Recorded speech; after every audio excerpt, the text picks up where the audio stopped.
Sa atin ng Panginoon upang tayo ay sumamba sa Kanya. Napakahalaga ng araw na ito na sa Lumang Tipan sinasabi na ito ay araw ng Sabat na kung saan iba ang pagkahulugan ng iba ng Sabat ay Sabado. Pero hindi po. Ang meaning ng Sabat, yun po ay araw ng pamamahinga. Kaya sa atin, pwedeng kung Monday yung Sabat mo o Sunday yung Sabat mo, ganun yun sa ating panahon ngayon. Pero noong unang panahon, sa Lumang Tipan, talagang ang araw ng Sabat ay araw ng pamamahinga na iyon ay kanilang iginagalang yung araw ng Sabat na yun. Kaya ihanda po natin ating mga puso upang papurihan natin ang ating Diyos na buhay. Hindi hadlang kung tayo ay walang panugtog, hindi rin hadlang kung tayo kakaunti. Dahil sabi sa Matthew 18:20, kung may 2 o 3 na nagkatipon sa pangalan niya, siya ay kasama natin. Kaya mga kapatid, huwag nating hayaan na ang kaaway ay magtagumpay o ma-distract tayo sa araw na ito dahil ang Diyos natin ay dapat lamang nating papurihan ng nararapat na papuri para sa Kanya dahil ang Diyos ay banal. Kaya umawit po tayo ng Pusong Dalisay. Pusong dalisay ang aking nais, nalikhain mo Diyos para sa akin.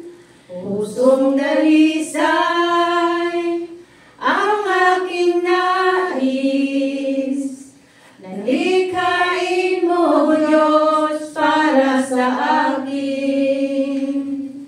Isang pusong tapat na sa'yo'y nagmamahal, isang pusong sa'yo'y walang alinlangan, isang pusong isinisibo na ika'y parangalan. Handog ko'y pagpupuri sa'yo lamang, Jesus. Pusong dalisay ang aking nais, nalikhain mo Diyos para sa akin. Pusong dalisay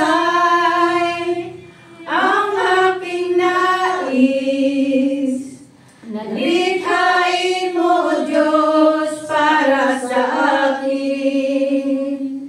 Isang pusong tapat na sa'yo'y nagmamahal, isang pusong sa'yo'y walang alinlangan, isang pusong itinitibok na ika'y parangalan. Handog ko'y pagpupuri sa'yo lamang, Jesus. Handog ko'y pagpupuri sa'yo lamang, Jesus. Handog ko'y pagpupuri sa'yo lamang, Jesus. Praise God. Thank you, Lord. Handog namin Yes, Lord. pagpupuri at Hallelujah. pasasalamat, Lord, sa araw na ito at patuloy ka naming aawitan ng may labis na galak na pag-awit. Nangalabi ko